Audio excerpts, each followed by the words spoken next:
It's a choice that you have made that actually is leading you to the path that you want to actually go. That's how actually I introduced the choosing of your path.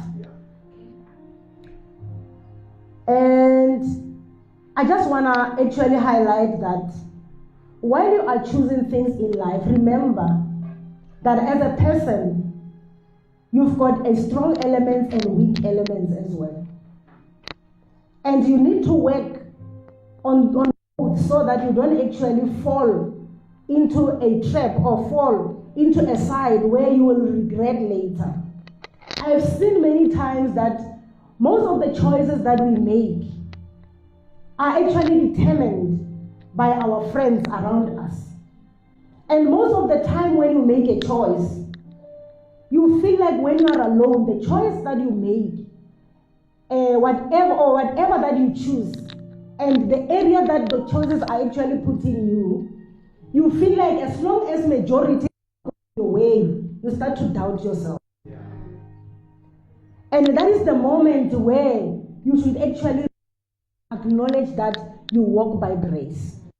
Not everyone can choose what you've chosen, because most people, and sometimes it's caused by peer pressure, because you feel like, I don't want to be outstanding, and you don't know the reason, because sometimes God places you in a certain level so that you can change other people's lives, but you refuse.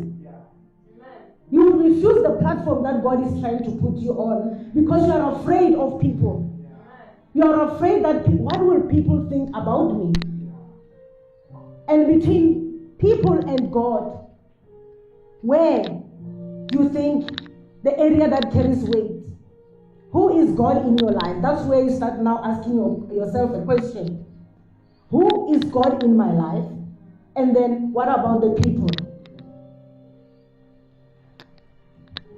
And let's read in the book of Daniel, chapter 1, verse 8 to 10. I'm going to actually read it in piece and puzzle.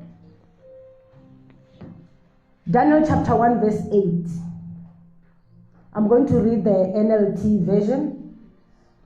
But Daniel was determined not to defile himself by eating the food and wine given to them by the king. He asked the chief of staff for permission not to eat this acceptable food. When I was reading this book, Daniel was actually captured in Babylon. When he was there, Daniel has been serving the Lord. And when he was captured there, he did not forget where he comes from.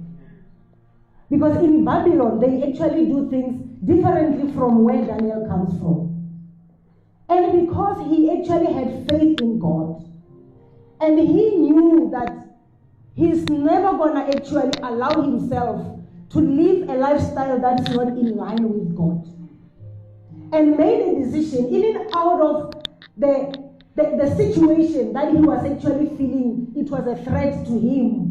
He can actually adapt to anything because he's afraid that he can die or anything can happen, anything bad can happen to him. But because of the faith that he had in God, he actually made a vow to himself and stand firm for his belief that I'm not going to confine myself to eat the food that comes from the king. The food that was coming from the king, it was food that looked to be in a higher level because it's food that is served to the king. They serve the king with that type of food. Obviously, everyone will want to eat that type of food because it's a high standard level of food. But Daniel decided that with the faith that he has in God and the belief that he has in God and what he knows about God's way, he's not going to actually go down and eat the king's food. And what was the reason? No one pushed him. He did not actually feel the pressure of the fact that people that were around there were eating the food. Even those that call themselves children of God were eating the food. But he decided alone to say, I am not going to eat the food. that I know God actually does not have. And offend. Find love, walk love, live love. Beyond imagination.